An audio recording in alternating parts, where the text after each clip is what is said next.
Good morning, New Eden. Today is October 7th, 2023, and this is the Federation Frontline Report. I'm your host, Frozen Fallout, and today we have a very special guest. Guard from Wrong is with us here today. Thank you for joining the show. Wrong, how's space treating you these days? Well, thank you for having me. Space has been treating me well, but at the same time, I haven't been treating it well. I've been losing a lot of hogs recently because of stupidity, basically, because of trying really hard to do something that I cannot do. But even then, I've been getting by. I've been making progress. Awesome. So tell us, what's your full character's name and what's the organization you fly for these days?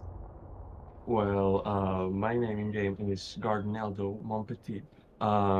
It is a name that I have a love hate relationship with because I I made that name for my character like when I was 14 when I started playing the game, and I wanted that something like I don't know European sounding or something, but completely made up.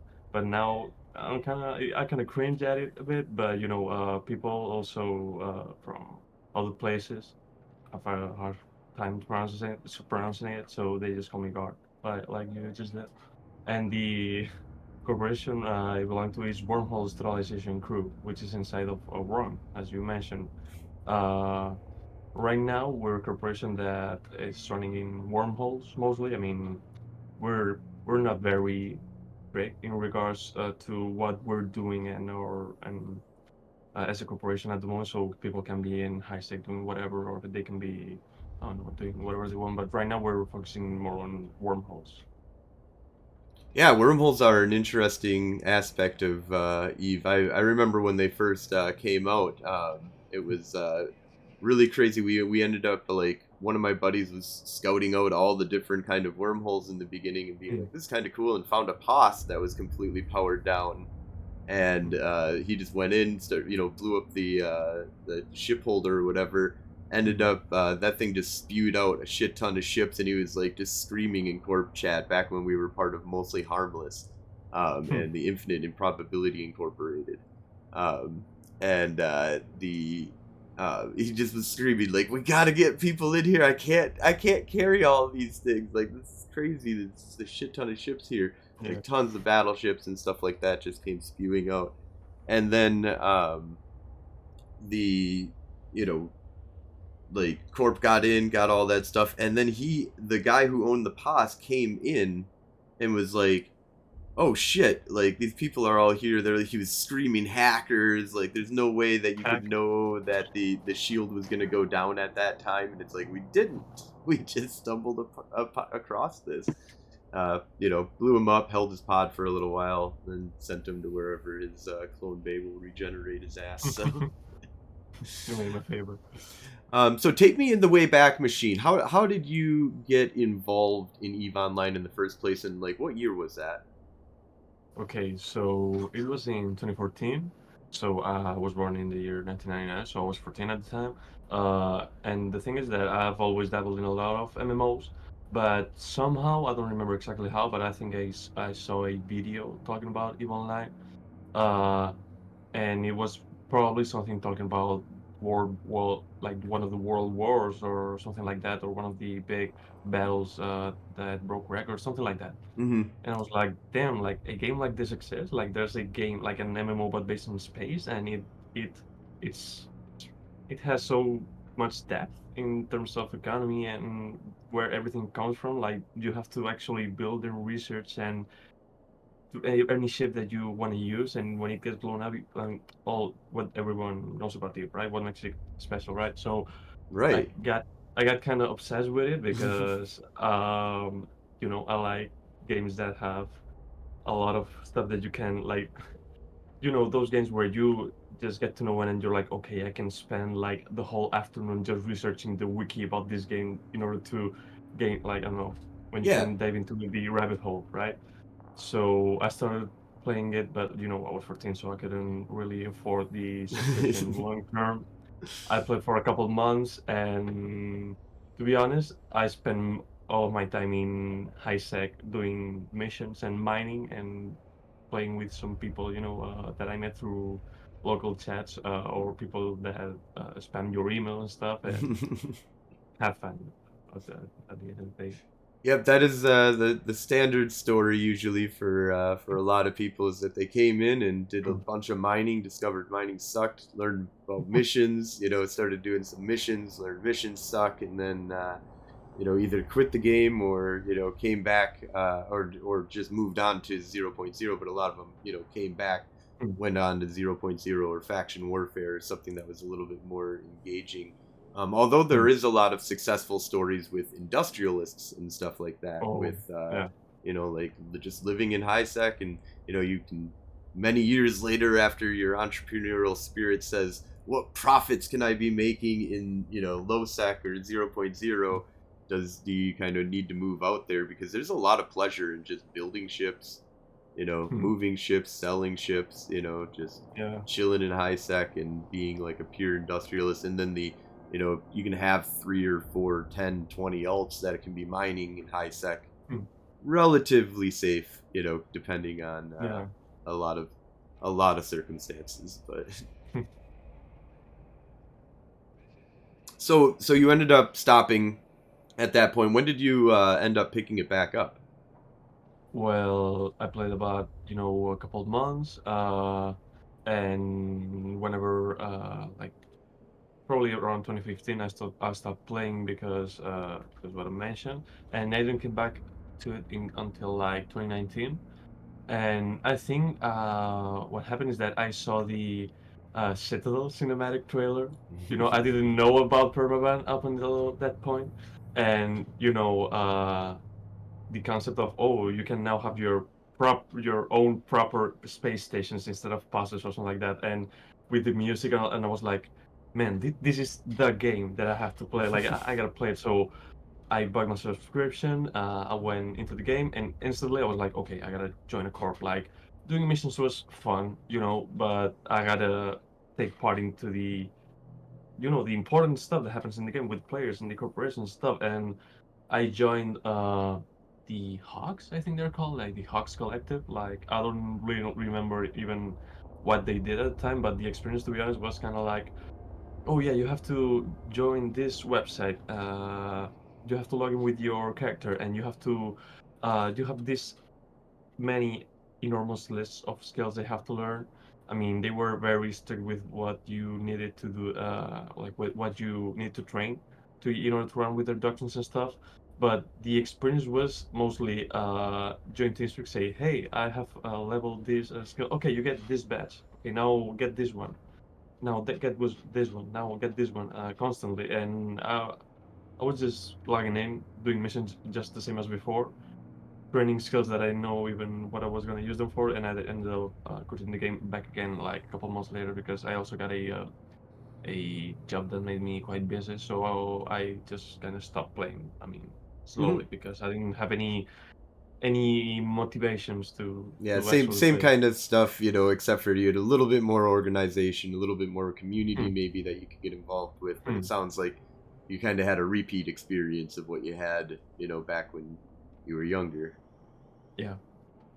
Yeah, so in any of those two times, I didn't really go deep into any of the core aspects of it. I played it just like that's the thing. I played it more like you would play any other MMO. Like, I was used to games like World of Warcraft or something like that. I mean, games where you run missions and dungeons and you level up, and it's not so centered, at least in my experience, into the community, or you don't rely as much on it as in Eve, right? Hmm.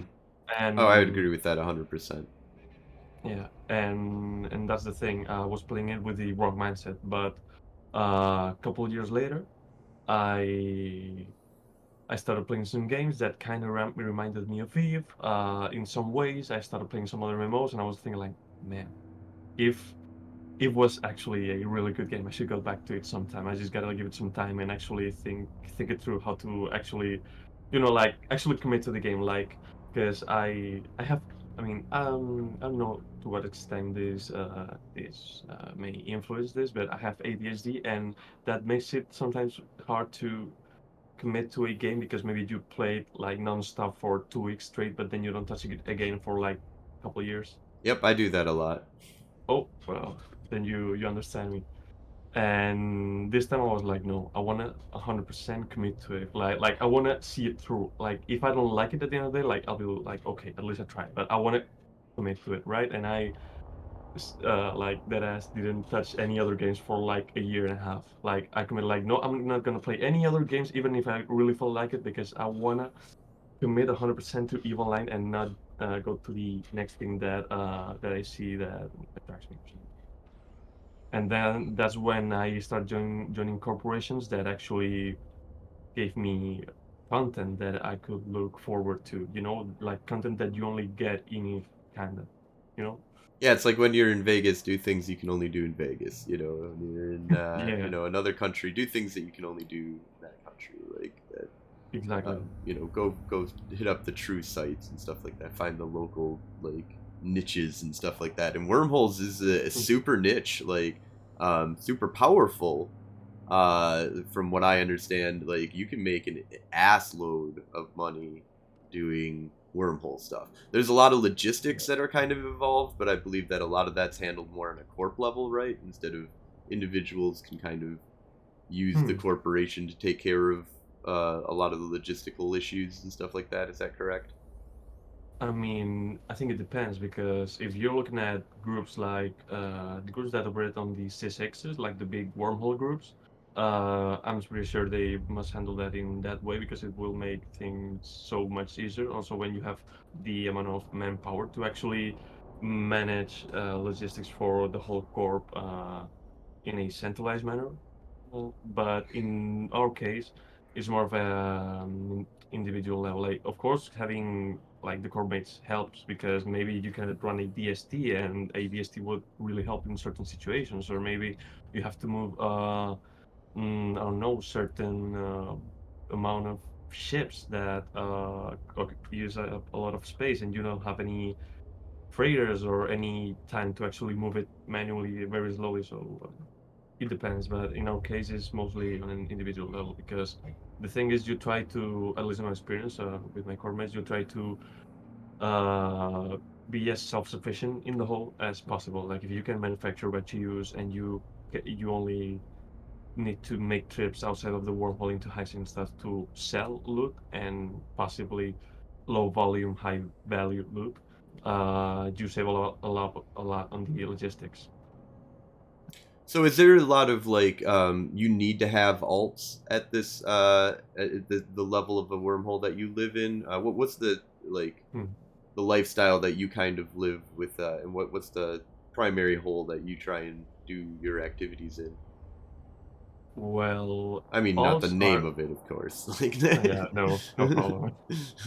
Yeah, actually having alts helps a lot. I mean, it's not strictly necessary, but even having an alpha account to kind of see the whole. I mean, that's the thing. When you're in the wormholes, uh, it's very different from when you're in case space because from the get-go, case space is like kind of like having a house which doesn't have a key. Anyone can get in, anyone can get out, but you can also get in and get out whenever you want. I mean, there's the possibility of the gate cams, but still, the gates are there and they're not going nowhere. But when you're in wormholes, depending on the depth, as you mentioned, for example, we're in C4, so we have a static two C2s and C5s, and that gives us like kind of a lot of maneuverability as far as I mean, I'm not an expert in wormholes to be honest, but C2s and C5s usually have good connections, so you don't have any problem going to high sec. But still, you can get locked out of the hole at any time. Maybe you go out and a corp mate rolls the hole you just went out of and locks you out. So you can be locked out of your hole. So it's always good to have alts there. Like I have like 4 alts or something like that in my hole just in case. I mean, I could maybe lose all of them if we get someone tries to beat us or something like that.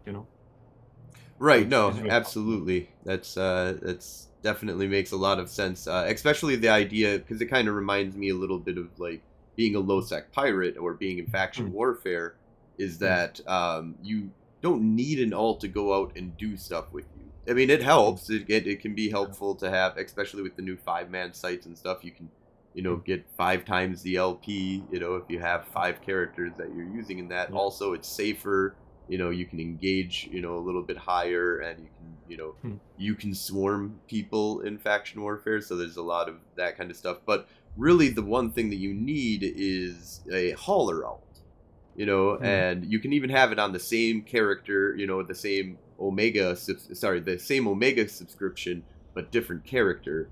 So Hmm. you only need one account in order to really pull it off, but you really need that in order to like get around high sec, not have to worry about war decks, not have to worry about war targets.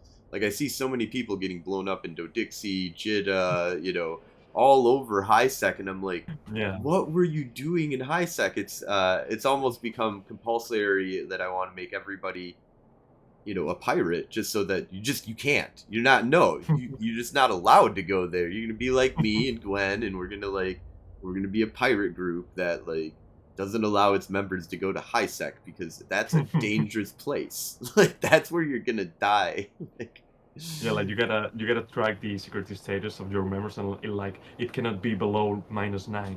right, yeah, exactly. Like, no paying off the cops, man. You get a badge at -10 and you should keep it. And if it goes down, you got to fix that. Because we do shoot rats every once in a while. Sometimes you Hmm. just have to, right? Yeah. On the gate, and you just part of the fleet that shoots him, and you're like, damn it, I got some security status. Um, but yeah, the idea of having like extra characters, but you would say like the PVE profile, is that another area where it really helps to have alts, or can you really easily just kind of go around and do solo activities?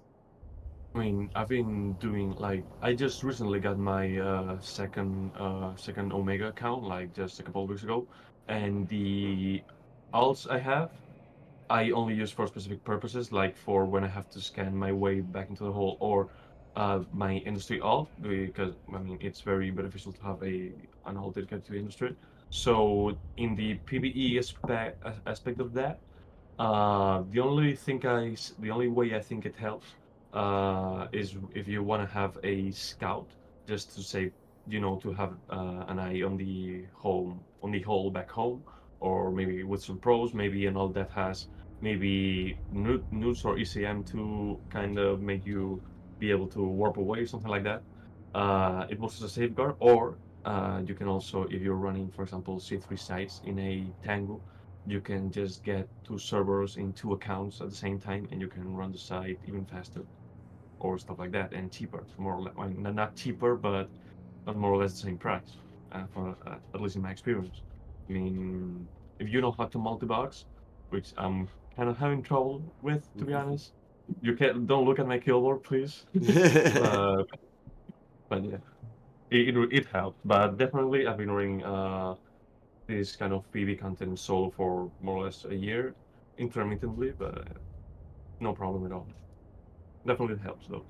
Yeah, no, that's kind of cool though, because yeah, I've always seen wormholes as being like a group activity.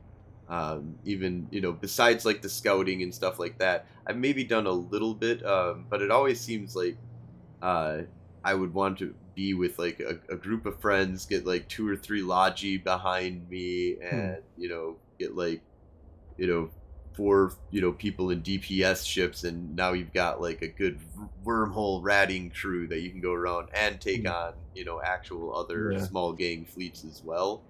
um, yeah, and so I've done only a little bit of digging into wormholes, but that's cool that you can do the solo life out, and especially you were talking about like C2s, I bet are really good for solo activity. yeah. And C3 is even. I mean, C3 is I think is the point where you don't have to spend that much money on a ship or need that many skills, and where it's kind of easy for you to do it solo, because in C4 you have to get into bigger ships. But that's the thing, you can do it solo, but when you get friends with you, it not only makes it way safer or way easier because you log in and the entire wormhole team has been scanned by your friends, which have been there before, makes it a lot easier, makes it saves a lot of time.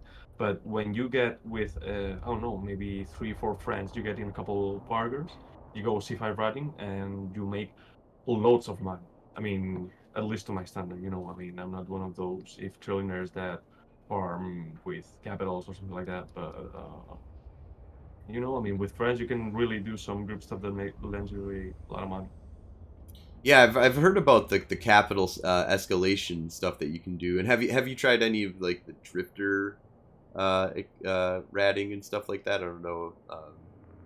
Because I it's mean, I'm not sure if it's the same that you're referring to, but if I recall correctly, when we were running C5 writing embargoes, we did one of those sites that at the end has a drifter battleship, yeah. and we had, Does that it has and the nuke on it, right?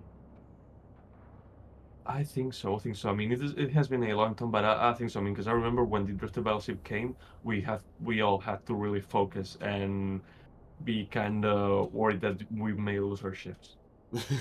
If I recall correctly, like we would never lost any, like we would never lost a ship to rats, but still, yeah, it was It's a pretty fun. possibility. Yeah, that's so have you checked out any of like the new Turner or not Turner but the Deathless system? I've been meaning to, but um, I don't know. I feel like I'm so centered in kind of making money right now because I've been spending a lot of money into, getting stuff to my Oz. Well, I feel like I really want to go there, but I don't have I don't feel like I have the money or time in game to do it. And also, I want to kind of see how it plays from a Mm-hmm. distance Kind of, before yeah. going there. Let other Because people play test for you. Yeah, because when I mean you went to FanFest too, you saw that some of the aspects regarding how the pirate incursions will affect high sec, well, Empire space in general, hasn't been really decided or confirmed.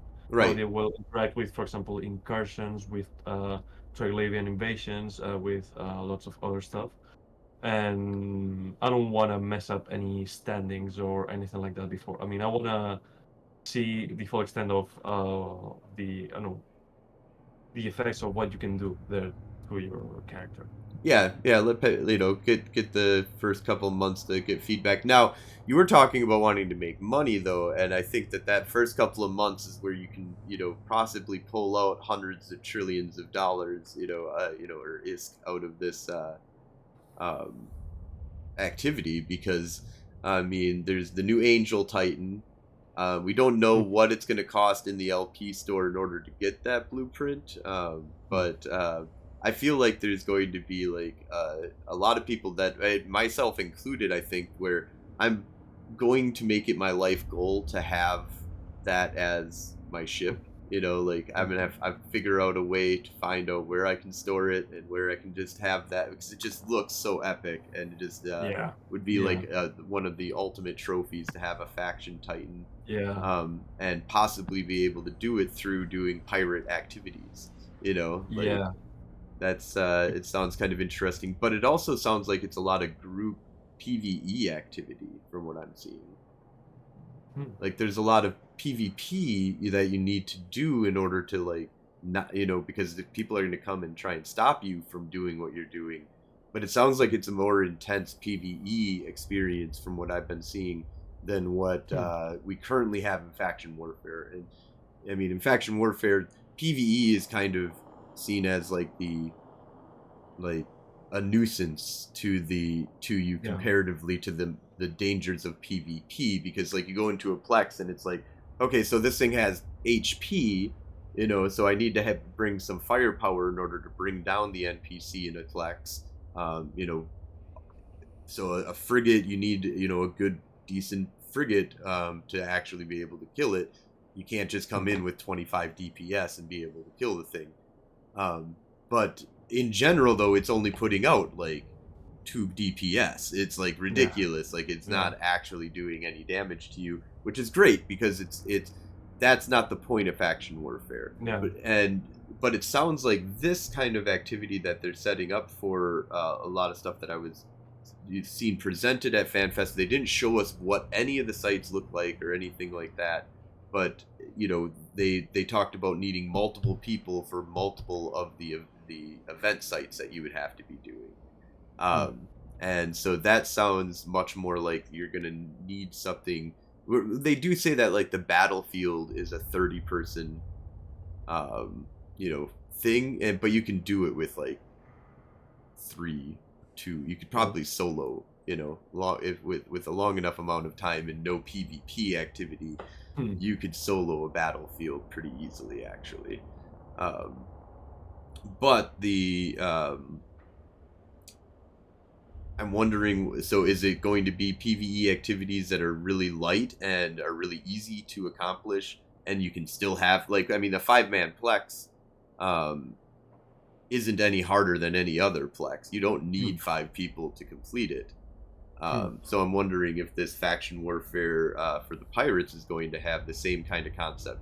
PVE is just an action that that takes you out into outer space, and you don't really have to worry about being fit or PVE Hmm. oriented.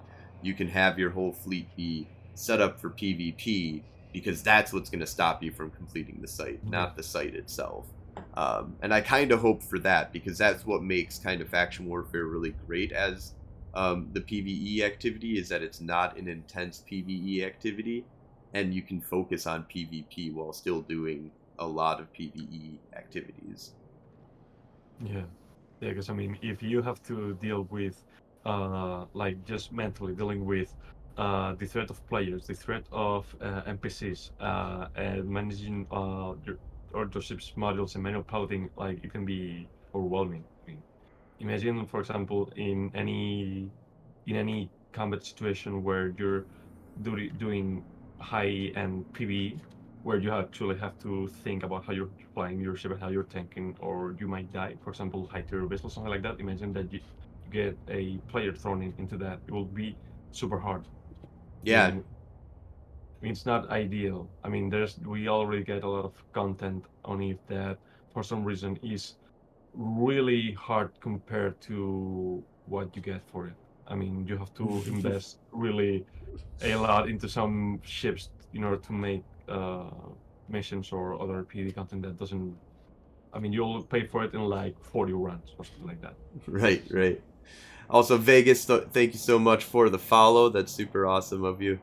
Um, but yeah, so tell me, how did you end up going to FanFest? Well, back like a year ago, I saw that in the wrong Discord, some of the fellows there mentioned that they were planning on going to FanFest and they were just checking if enough people would go. And eventually, like 8 or 9 people were going, and I was like, I mean, that's it. I get a chance to see these guys I've been fighting with for like 2 years. I mean, I'll be able to see them in person and also go to FanFest, which I've always wondered like how it is. But I wasn't sure, because I didn't know how much it would cost. I was looking at it for like from a year ahead. But at the end of the day, I decided to save up for it, and I asked them if there was any room on the Airbnb, which we were gonna get. But as a lot of people wasn't able to come, at the end of the day, we were just 4 people in the Airbnb, which was next to the. Do you remember the pub crawl? Did you go there? Oh yeah, yeah, I Or was at the pub crawl. okay, well, I didn't go because the tickets were sold out by the time I got my tickets. But the last club that the pub crawl, ended up, Yep. the one with the big dance floor, our Airbnb was like just on the other side of the street, right? Oh, nice. Yeah, and that's the thing. The people that came from Ron with me, I don't really interacted with. I mean, one of them. Before, I mean, I've interacted with all of them, but the one that I spoke mostly was Q. One guy from not from the States.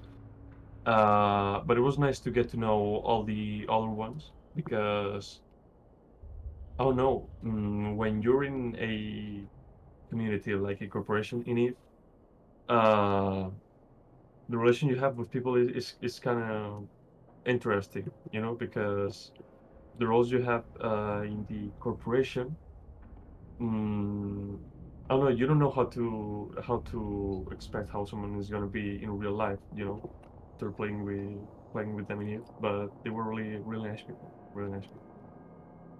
Yeah, it was a lot of fun hanging out with. I had brought both my co or well, I didn't bring them. They came as well, and we all, me and one of my co-hosts, Samson, ended up staying at an Airbnb that was right across the street from the convention center. Oh, Um, so that was convenient for Saturday and Friday, but it was Thursday, I believe, that was at the CCP headquarters. So we had to go downtown, and it was found out that those scooters are the best way to get around in that town. yeah. Like if you want to like get from the convention center to downtown, like just take a scooter. It's like just hop, skip, and a jump over, where it's a decent walk if you just want to walk it. Um, but yeah, the nice thing about kind of having Eve with corp mates, I feel like, is that you get like a very special bonding Yeah. experience that you'll never get anywhere else. Have you ever been to any other conventions, or have you done any kind of like super nerdy, like Comic Con or any of those kind of Oh, things? I mean, yeah, I've gone to I mean, I'm from Barcelona, Spain, and we have a really big manga convention every year. I mean, it's the biggest in the country, and I've gone there since I was like maybe 8 or 9, Okay, like, so you've got because some con experience behind you then. yeah, and that's the thing. I didn't know how to expect. I mean, I've never gone to any Eve related con. This was my first Eve meetup, Okay. and Wow, I didn't know what. that's an epic Eve meetup to like it's Yeah, like this is the ultimate Eve meetup. yeah. I mean, 23rd anniversary. Well, yeah, I mean, I don't know what to expect because, I mean, it's a convention about not games or any specific like wide topic, but just a whole convention with how much people were they? Like a couple thousand people, maybe? I don't really know, but seemed like a lot of people, like It was just a lot, for a single definitely. game. Yeah, but it was a blast. Yeah. Yeah, I thought it was really interesting. I really liked the fact that it was the super niche, because you could walk up to anybody and be like, "Who do you fly for?" and like, just spark up a conversation with pretty much anybody. You could walk into any if there was a circle of people talking to each other, you could just walk right up and just join the conversation, Yeah. because everybody wanted to talk Eve. Everybody was talking Eve. Yeah. And it was a blast. Like, I mean, it was an experience that my wife and I go to Gen Con every year, which is one of, it's like 100,000 nerds that gather in That's Indianapolis. awesome. Um, and they've got an array of, all different types of role playing games, board games, Magic the Gathering, and, Nice. Oh, that's video games, like everything, arcades, stuff like that. Like, they go all out. You can pretty much do and find almost anything. It's one of my greatest shopping experiences that I have. I've also run games and stuff for it. And I love Gen Con. Like, I love, love, love Gen Con. I look forward to it every year. Eve FanFest was better than Gen Con. Now, really. my wife, who plays a little bit of Eve, she's got a character. She's Omega. She's, Hmm. like been out there. She's done PvP. She's done PvE. She's messed around and stuff. And every once in a while, she'll come out with us on our Wednesday night fleets, or when I'm like, "Come on, honey, let's go murder somebody." And so usually we're just, she's very, very casual of a player. Not very much of a socialite either. Like, she's, would Hmm. prefer to kind of stay home and relax. Rather, or when you go out with like to the parties, like you kind of just stick with your group kind of thing. She doesn't want Hmm. to be Yeah. we have a dog. Like, when she's walking the dog, she's like, I don't want anybody to fucking come up to me and say that's a cute, beautiful dog. I just want to walk the dog, and So, but she even said that this was better than Gen Con because it was so easy to just talk to people and talk about a Yeah. very specific topic that you know enough about that you can like get what's going on and have like a good conversation with people, um, and that it was just very very focused, like it just was like, so everything was Eve themed and everything that you went Mm. to had like matter in what you're doing, whereas Gen Con can be a little bit chaotic, where everybody's doing a different thing. They're like, I'm gonna go play this sword Oh fighting yeah. match that's going on. I'm gonna go over and play Magic the Gathering. I'm gonna go play some tabletop games. So like you get there as a group, and we usually go as like a group of like 10 people, Oh. but less these days, as like COVID and other just activities in other people's lives have kind of pulled away our gigantic super Mm. group that we had. um, but but it would be very normal for those 10 people not to really see each other throughout most of the con, because Mm. at Mm. least besides the going out and partying at night, and the partying was hardcore at FanFest. Like Oh yeah. that Oh was yeah. like 90, and that was another thing my wife I think really liked, like because I mean we went out to the karaoke, and Oh, I the said, character was amazing. yeah, I was because I got high, I lost my jump freighter and jitta because I got high. But yeah, so the um overall, like I felt like, yeah, I was so impressed by it that I bought tickets for 2025 like the moment that I got home, and I was like, "Honey, should we go?" And she was like, "Yeah, let's do it again." It's a year and Nice. a half away or whatever. So I mean, I love to be able to go to 2025, but I'll have to see in the future. yeah, unfortunately, the early bird stuff is going really quickly, actually.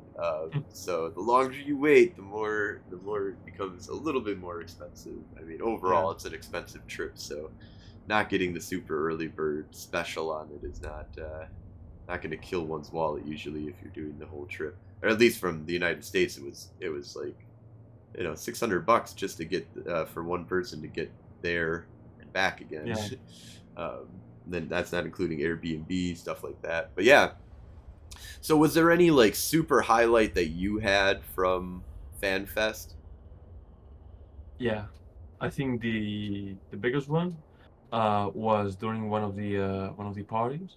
I think it was actually at the end of the pub crawl.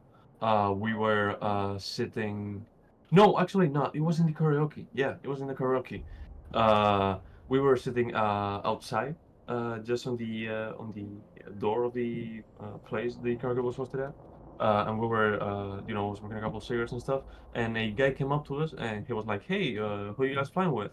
And we were like, "Oh, with Ron." We showed him the stickers, and he started laughing, and he just told us, "Oh, you remember Arcadio Soul, which is an FC for, I think it was Fireco at the time." That's the thing.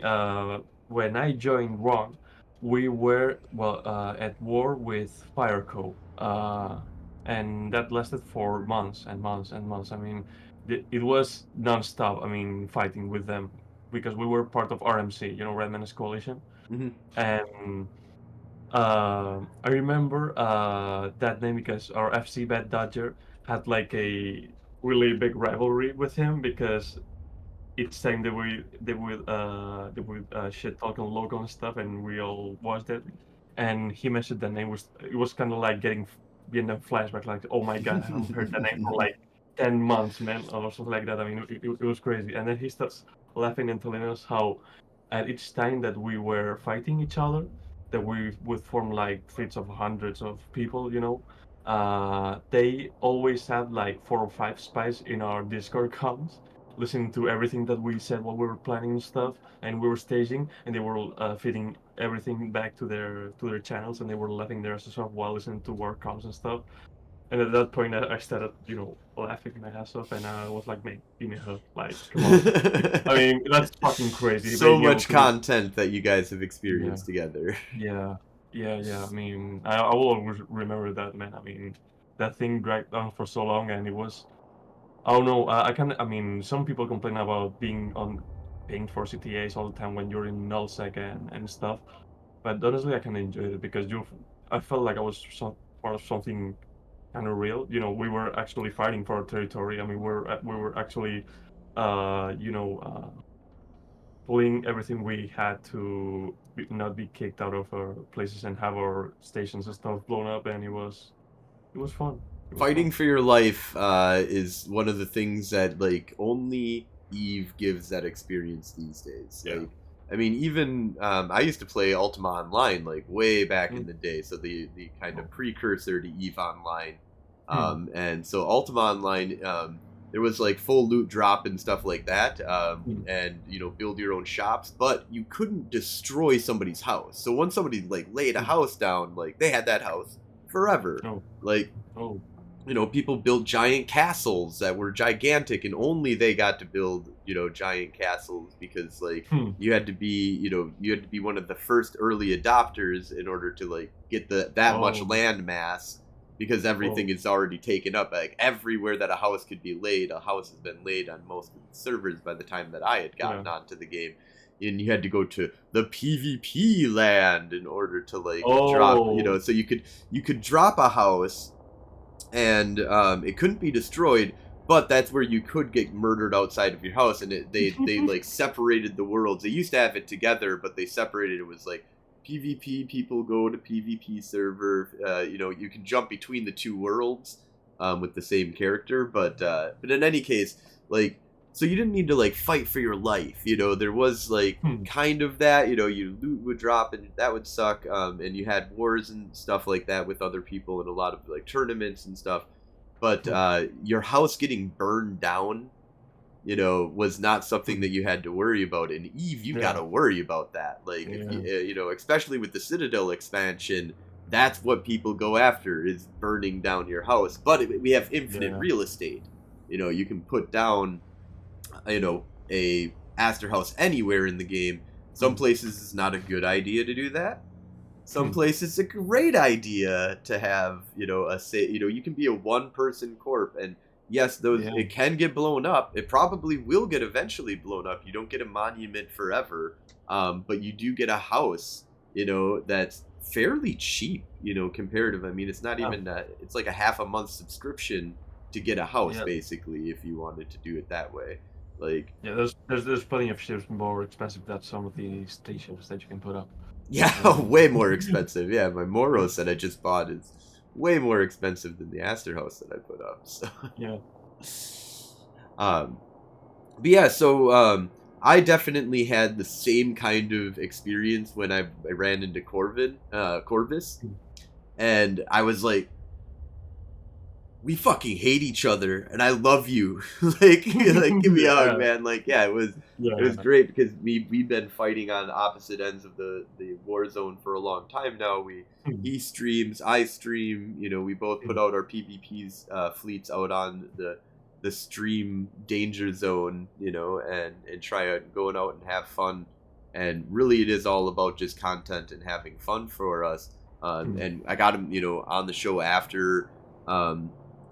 FanFest, which was really great, and had some really great conversations with him at FanFest. I mean, we just kept on running into him because I Yeah. smoke, so I go out and smoke cigarette, and then Corvus is out there, puffing on his vape, and like, so it was just, because it was after every panel or every, main activity, we would go out to the smoking zone, and so like I met up with a lot of smokers, like we always form our own cliques in every bar and every. Actually, I ran into like a former developer that was not involved at all with anything that was happening at FanFest. He didn't know that there was a pub crawl going on, or even I don't Oh. even think he knew that FanFest was going on, and to like he wasn't preparing for it. Just he started Hmm. seeing Eve people at bars, and he was like, oh Yeah. yeah, okay, it must be FanFest that must be going on. It's Um, hard to miss. and so like just went out to the smoking area and just sat down, and like there was a couple people, and they were like, what are you doing in Iceland? Like, obviously, like, you've got this beret on, this weird Yeah. space jacket that you're wearing, like, what's. And he's like, you play Eve, right? I was like, yeah. He's like, yeah, I'm a former dev, like, da da da da da, like, was talking about the old days. yeah, it was a blast. So yeah, just running into to random people and being able to talk with anybody, but running into your rivals is really where it's at. Like, it's Yeah. like like there was a lot of times that like people come up and be like, "I'm from Pam Fam," and I'm like, because I have old connections back in the day. I used to be a goon and stuff like that, and I was Hmm. in Interstellar Alcoholic Conglomerate, and I was in, Mostly Harmless, like all of these. I hate fucking Bob. I fucking hate Bob. I will always forever hate Bob, and Bob just kind of morphed into Pandemic Legion, and then Pandemic Horde kind of spawned off of that, and this Renter Empire kind of idea. I'm not, a solidly for or anything like that. But in the end, I actually don't have any real beef with them because I love it when they come to Losec in faction warfare because those are just tasty treats to eat up because it's usually not like the organized, all of Pam Fam coming down to go to faction warfare. It's just people being like, I want to check this out. I'm going to join the Kaldari. Let's see what's going on. This will be just like 0.0. Nope, not at all. Yeah. But yeah, it was always great to meet a nemesis though, and be able to shake their hand or give them a hug, and or have like long, deep conversations with them about Eve, the state of Eve. Hmm. Was there any specific announcement that you were like, just jumping out of your seat about, or was this kind of a tame announcement spree that you got? Well, let me preface it with I used to play Dust 514, Okay, so yeah, Vanguard got me literally jumping out of my seat. Like I was like, it is happening. It's happening. Like we're getting a fucking if shooter. Like I'm partly excited for it because I used to play Dust 514 and I see that. I mean, there's references to it inside of the game. There's guns from it, and it's kind of the same concept of a shooter inside of it. And partly also because I don't know. It is such a deep universe in terms of lore, in terms of what can you do, in terms of I don't know, a lot of stuff. But you only get to see it through a certain perspective, which is piloting a ship, right? I mean, maybe to a lot of people that's not important, but I feel like getting to experience that universe in different forms gives it so much more depth or meaning or something like that. I think that being able to be stand like on foot inside of a crashed ship and being able to actually s- feel the scale of it and see how see being able to see small things in a big universe, like just as one of the developers put it. yeah. No, It's I pretty great. instead of playing a gigantic ship, you're playing a person. I mean, this is basically our walking in stations, right? Like they strapped Yeah. walking in stations. It's not going to be your pod pilot. Your pod pilot and your Mhm. Vanguard guy is going to be very two different characters. You can probably try and role play it, however anybody wants to role play. But according to the actual, lore, this will be one character for Vanguard, one character for Eve. But you get both. You get like you don't need to sign up for Vanguard. You get Yeah. it. Like that's epic. That's a first. I feel for any MMORPG. Like maybe sign up for Mm. uh different kind of MMORPGs, and they might have like a mini game or like a section that has like. But no, this is like a full on. Here's a first person shooter for you to go experience stuff in.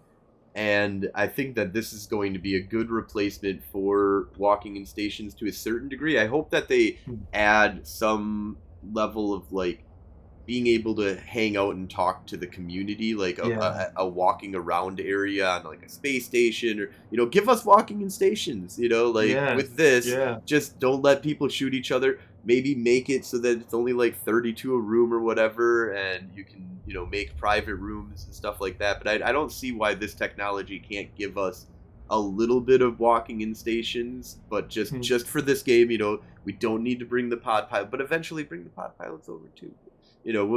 But that can be technology down the line. But Yeah. I think with what they currently have, that would be kind of cool. But in any case, just in general, what they announced was epic. Because okay, so PlayStation 2, well, like great choice for the system. You know, we want to have one of the oldest graphics, but still has some cool stuff in it. You know, I was ready if they were going to say that it was a PlayStation exclusive this time. I was just gonna just walk out of the room and be like, all right, like you just done fucked up again, didn't you? But no, they did a really good job. It's PC. It's going to be completely built off of, I believe, the Unreal 5 like engine is Yeah. what they built it off of.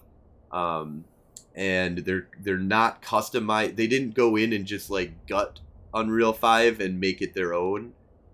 They use the standard from what I hear, and that'll make it so it'll be a lot more easy to upgrade. It will be able to stand the test of time, because that was the problem with the old one, was that it didn't have, with Dust 514 you couldn't really upgrade it. Like they had gutted everything with the Unreal Engine that they used, and they like had made it so specialized that it basically worked on the PlayStation 3, and that was it, right? Yeah. And then the PlayStation 4 came out, and it was just like headshot. Like that was the end of that game. And Nuon says, in Vanguard, will we be able to use names that are used in Eve? I hope not.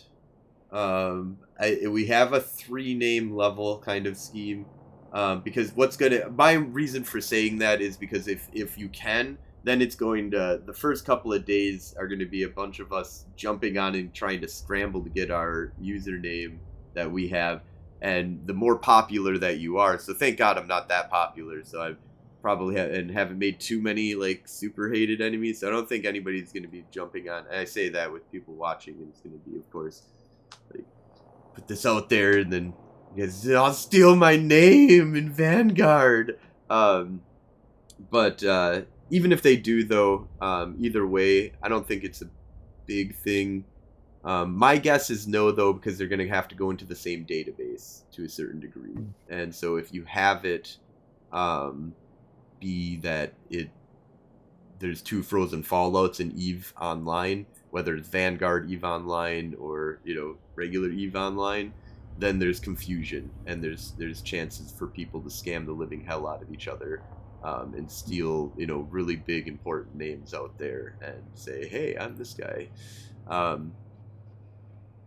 But yeah, so I'm super super excited for this. The PvE PvP content, I want to see what more, because Eve, I'm super PvP, right? But first person shooters, I want some PvE so that I can go and like experience the game a little bit without like the hardcore nature of worrying about just players. Like I like to kill things. And so when the players are just killing me, it's not that fun.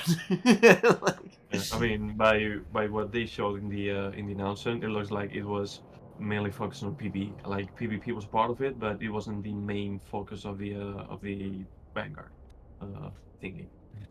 yeah, so I'm hoping that holds true. I hope that there's maybe a little bit of like pure PvE, like not something like 100% safe or really good money to do it, but like just some stuff where if you just want to go and be really casual and really not, you just play the game but not probably make very much advancement in the game, you can go do some PvE activity, and then have the PvE PvP aspect of that to be really, that's where the lucrative stuff is. That's where you want to go and actually participate in the actual game. Yeah, that'd be cool. So yeah, we'll see though. I've signed up to the newsletter. I didn't see a way to sign up for the beta yet, but apparently, if you're an Omega and possibly have the newsletter, you'll be in the beta or something like that, or possible to be in the beta. Or maybe that's where you'll hear about when the beta like sign up actually comes out. But from my understanding, is having an Omega account will be required. So in order to participate in the beta, and if in the game in general, you'll need an Omega account. And I believe it'll go both ways. So if you have a Vanguard Omega, you automatically have an EVE Online Omega. And if you have an EVE Online Omega, you automatically have a Vanguard Omega account. So and it'll be all one account, if I understand that correctly as well. So probably have the same launcher as well. So. Yeah, I mean, from what I heard, the thing is that you would have a separate character in your same account. I mean, you have the three Eve Online characters, regular Eve Online characters, and then you had a fourth, which would be for Vanguard, and they would be launched from the same launcher. As far as I know, uh, from a friend that went to the Vanguard panel, you would also be able to run it standalone, so you wouldn't need to access it from Eve Online. But that's what I heard from people Okay, in that on there. so that makes sense though. Yep. Um, yeah. So is there anything else at FanFest that you want to talk about? Hmm. Well, the partying I want to mention. Uh, I didn't expect like a group of MMO players, space MMO players, to party that hard, but I gotta say I think it's the week that I have slept the least and drank the most all week. I didn't really expect that, but even then I was fine. I mean, it was kind of moderate, but yeah, I mean it was, and the experience. Also, the karaoke was amazing, was phenomenal. Like hearing all the people sing those songs together and seeing everyone with their stickers and hey, my name is this, and with their corp stickers and stuff, there was a really good vibe. And also I remember singing Bohemian Rhapsody by Queen, and I was singing my heart out. I really love that song. I was like really feeling it at the moment, and I remember like throughout FanFest, some people who gave me stickers or something like that gave me extra stuff, and told me like, yeah, I saw you singing that at the karaoke, you were great or something like that. Or I mean, they were reminding me of it, and Yeah, I it was really was excited fun. when that happened to me. People were like, "Man, that was epic!" Because I got high with an Eve theme at the end. That was awesome. The only thing was I was caught off guard because they like sped it up like twice as fast as what it normally is because it's a long song. Because he just basically just says because I got high a whole shitload and then tells you what Yeah, happened after he got high, and yeah. so he does it like because I got high, because I got high da da da da da da da da da, and like it's this like calm song, but it like all of a sudden on the screen it was like because I got high, because I got high, because I got high. It was like if you were to keep up with it, so I just like cut it down, tried to reorganize my brain, and throughout the entire song I was trying to do like I was gonna do cool Eve references, lost my jump freighter because I got high, got scammed in Jeddah because I got high, left my ship behind because I got high, Yeah. didn't do any mate or didn't pay the bills, and lost my corporation because I got high, stuff like that. And at first, I was just completely thrown off, and then I ended up like recovering towards the end and being like, okay, screw it, I'm just gonna ignore what's on the screen and just kind of go with the flow of a little bit of what use the screen as pointers for me as like what I'm gonna be talking about. um, and so that was really awesome to have people come up to me and be like, "Dude, that was epic!" Like it just random people, like it just Yeah. So that was super super awesome. And yeah, the partying super hardcore. Like yeah, it was, and unbelievably that like you said, I felt like I drank a whole shitload, but I never got like dizzy or puke or anything like that. Like I drank an Yeah. insane amount. I didn't do any hard liquor or anything. I did a lot of Mm. cider, but cider fucks me up usually, like because Mm. I can drink it like water, I and mean, so like then it's like like kick my ass. But I actually didn't. I didn't really have that a little bit of a hangover. Hair of the me dog neither. took care of it real quick and got back out. Drank a lot of water. That helps, I guess too. But yeah, yeah. FanFest was epic. Definitely looking forward to going back and hopefully I can see you out there as well. So I wish.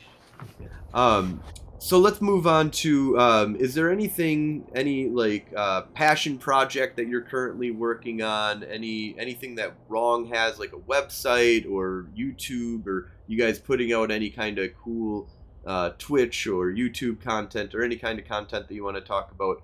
and or if you want to talk about, just any shout outs to corp mates or anybody that you want to give a shout out to, and have this head out to the back to space. I think so. Well, we do have a YouTube channel, which I think has seen a bit of content recently, but it's nothing very, very big yet.